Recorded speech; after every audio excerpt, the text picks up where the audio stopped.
আসসালামু আলাইকুম, welcome back to my channel. কেমন আছেন সবাই? আশা করছি সবাই অনেক ভালো আছেন। আর সবাই কমেন্টস করে জানাবেন কে কেমন আছেন।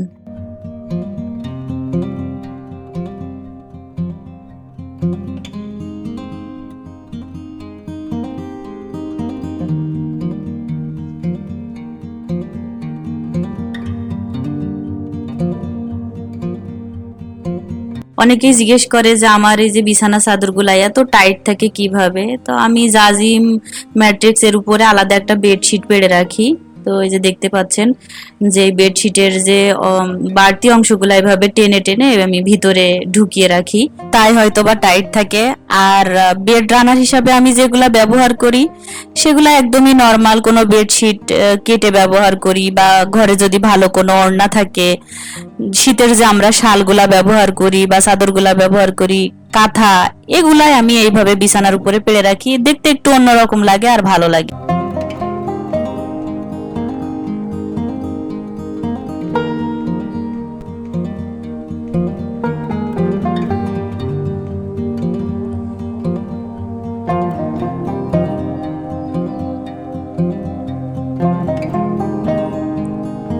এই ডিমের বক্সটার কথা অনেকেই বলেছেন, অনেকের পছন্দ হয়েছে, সবাইকে অনেক ধন্যবাদ। আর এটা হচ্ছে প্লাস্টিকের, এইখানকার লোকাল মার্কেট থেকে নেওয়া। তো আমি এখন প্যানকেক তৈরি করব, ব্যানানা প্যানকেক। তার জন্য এখানে আমি 4টে কলা, 2টা আন্ডা, পরিমাণ মতো দিচ্ছি চিনি, দিলাম অনেকটা পরিমাণ দুধ,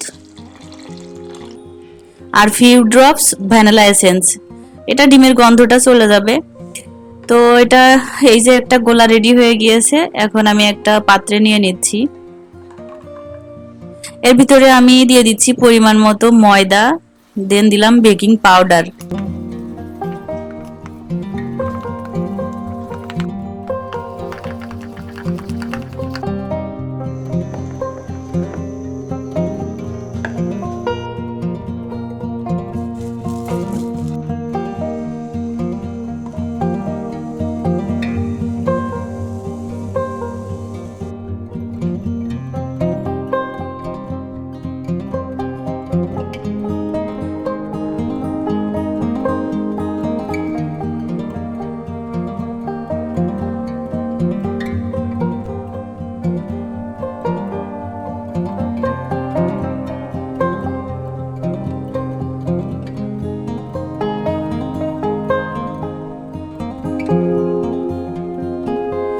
প্যানকেকের আসল মজাটা হচ্ছে মধু। মধু না দিলে প্যানকেকটা আসলে খেতে ভালোই লাগে না।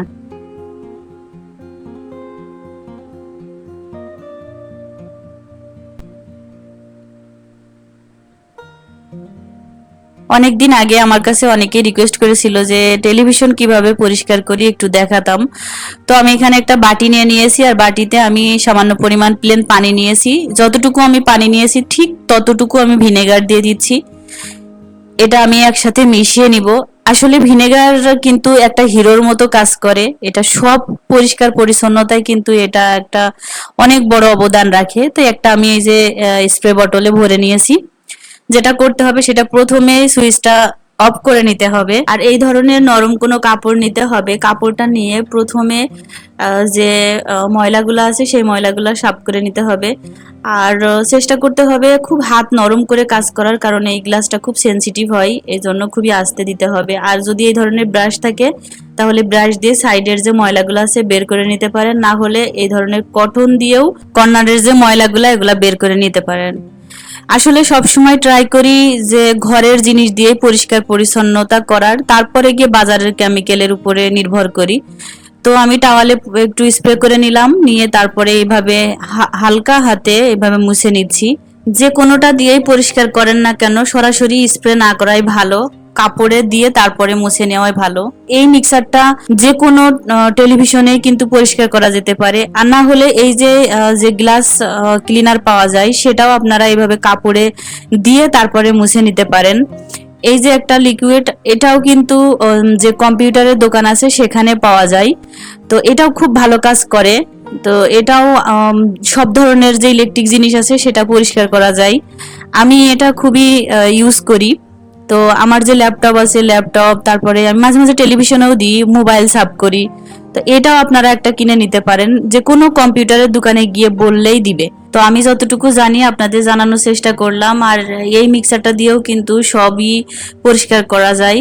তো আশা করি আপনাদের ভালো লেগেছে।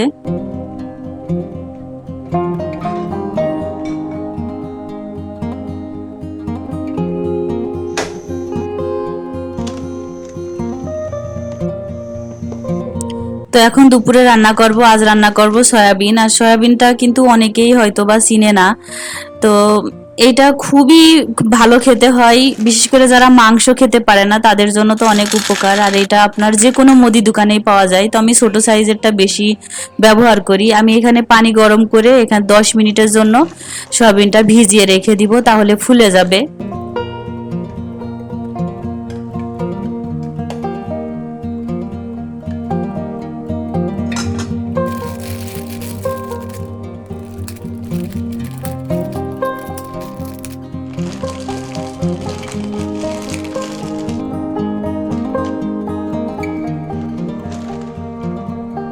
আজ একটু মিক্সড ডাল বানাবো। তো আমি এখানে মসুরের ডাউল, তারপরে মুগের ডাউল, ছোলার ডাউল, আমি এখানে 2 রকমের মুগ ব্যবহার করেছি। তারপরে খেসারির ডাউল নিয়েছি, ইচ্ছা মতো যে ডাউল আপনারা নিতে পারেন।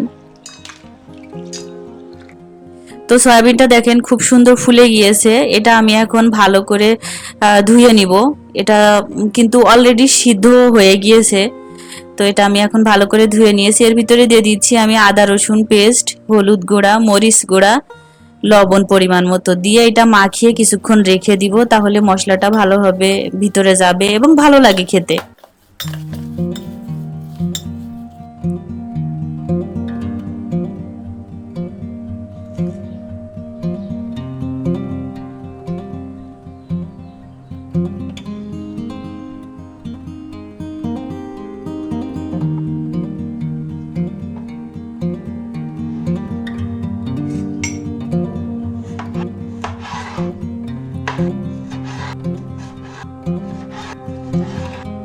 সয়াবিনের জন্য একটা মশলা তৈরি করে নিব। তার জন্য আমি এখানে 2টা টমেটো নিয়েছি আর 2টা পেঁয়াজ কুচি করে দিলাম, সাথে আদা রসুন দিয়ে দিলাম পরিমাণ মতো, আর 2টা কাঁচা মরিচ দিয়ে আমি এটা ব্লেন্ড করে নিব। একটা স্মুথ পেস্ট করে নিয়েছি।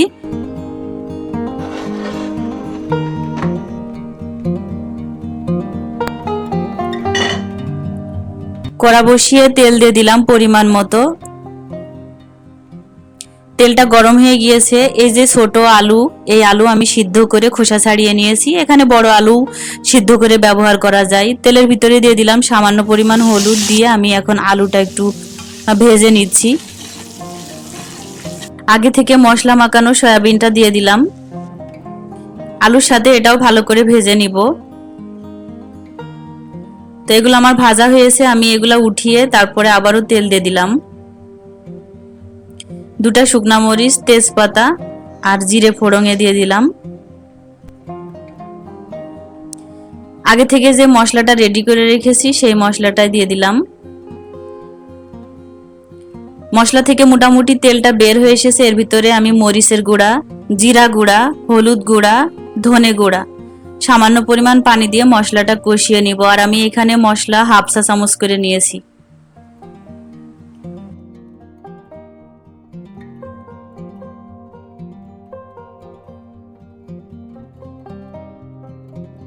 দিয়ে দিচ্ছি পরিমাণ মতো লবণ।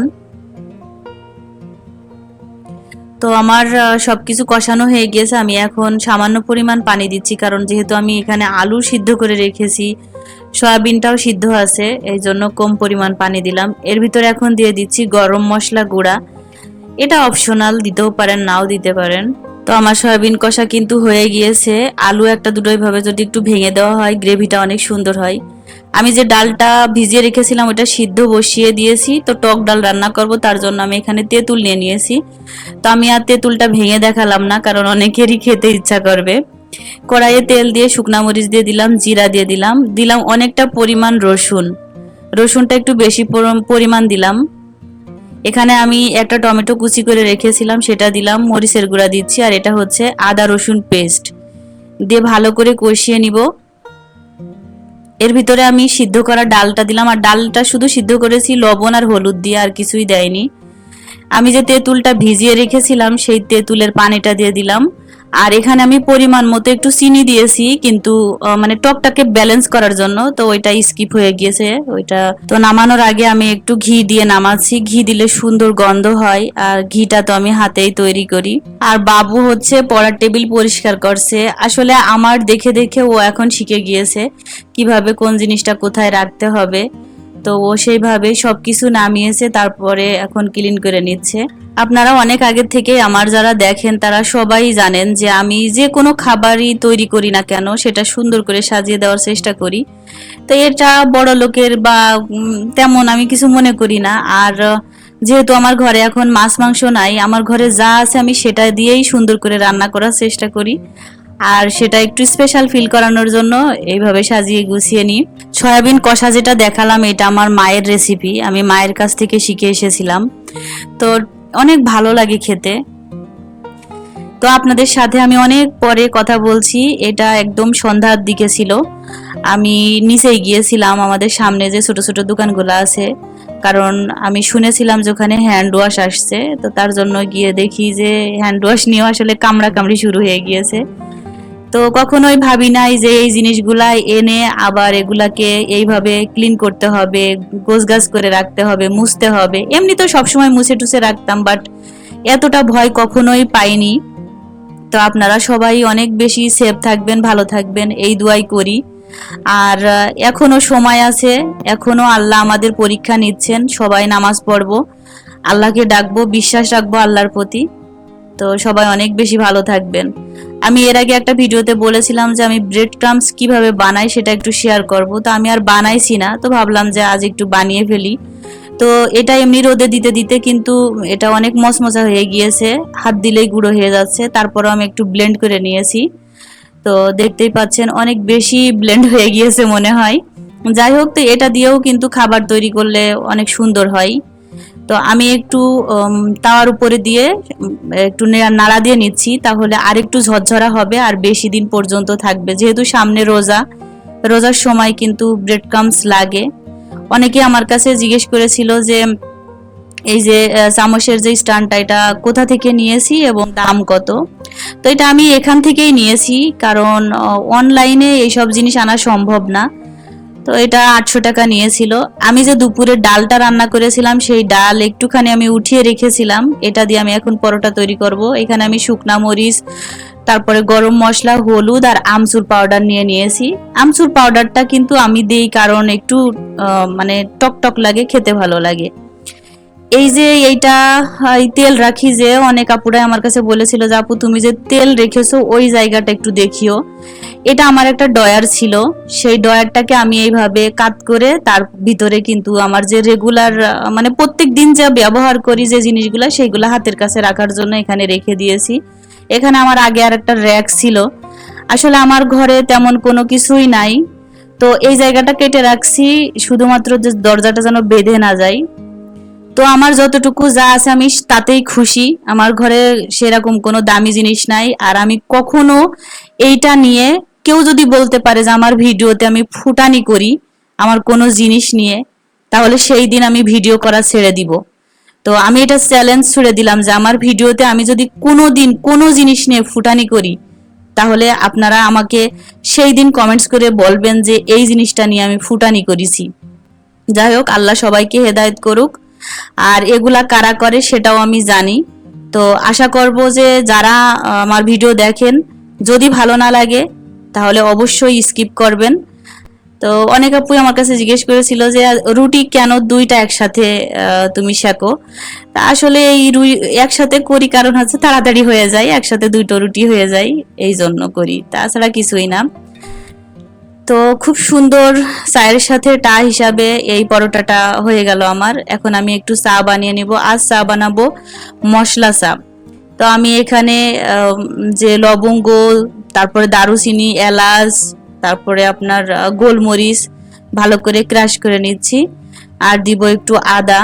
অনেক সময় আমি নর্মালি যখন এমনি দুধ চা খাই তখন আদাই দিই, কারণ দুধ চা আমার একটুও পছন্দ না, আর খাইলে গ্যাস হয়, যার কারণে আদা দিলে গ্যাসটা হয় না। তো আমি যে মশলাটা বানালাম সেই মশলাটা দিয়ে দিলাম।